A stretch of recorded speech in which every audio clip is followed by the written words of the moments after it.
I want to show you simple, realistic ways to build passive wealth in the stock market.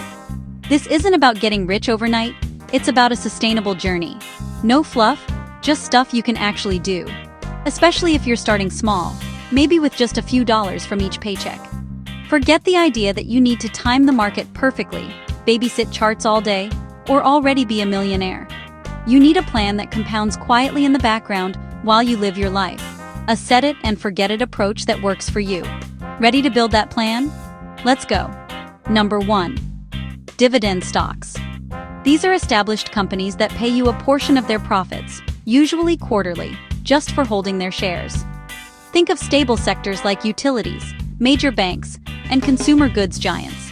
The key is to turn on DRIP, the dividend reinvestment plan.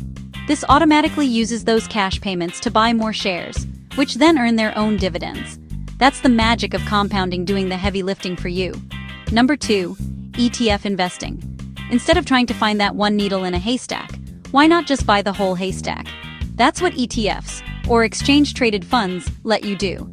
I love broad market funds like S&P 500 ETFs, such as VOO, or high-dividend ETFs like SCHD, which focus on income.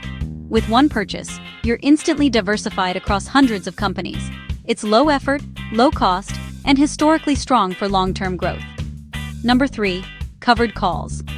This is a more advanced strategy. Once I own at least 100 shares of a stock or ETF, I can sell a call option against them. In return, I get paid an instant cash premium.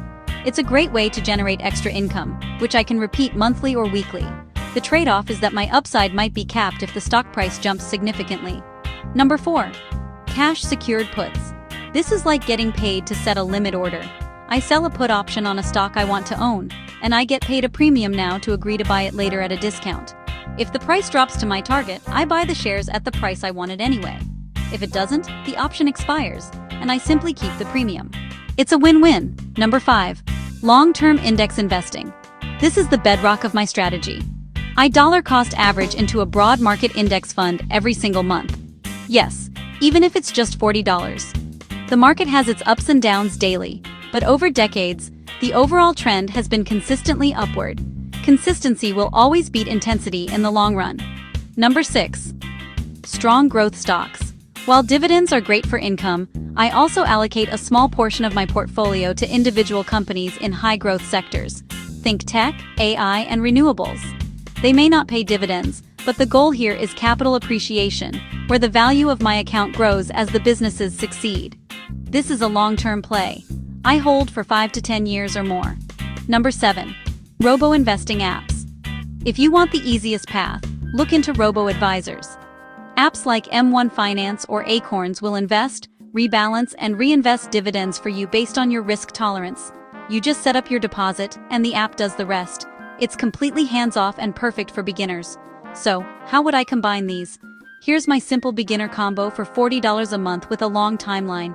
70% or $28 goes into VOO or VTI. This is my core, capturing the growth of the entire US market. 20% or $8 goes into SCHD or VYM.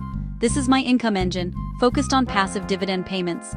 And the last 10%, just $4, goes into a growth ETF like QQQ for an extra kick of tech exposure. As my account grows over the years, I can then start to layer in strategies like covered calls or cash-secured puts, but only once I fully understand the risks. So to recap, buy broad, low-cost ETFs, always reinvest your dividends, contribute consistently every month, and let the power of compounding work its quiet magic. Your call to action is simple. Open a brokerage account and set up your auto deposits, even if it's small. Then, turn on DRIP and buy your first share or fractional share of an ETF today.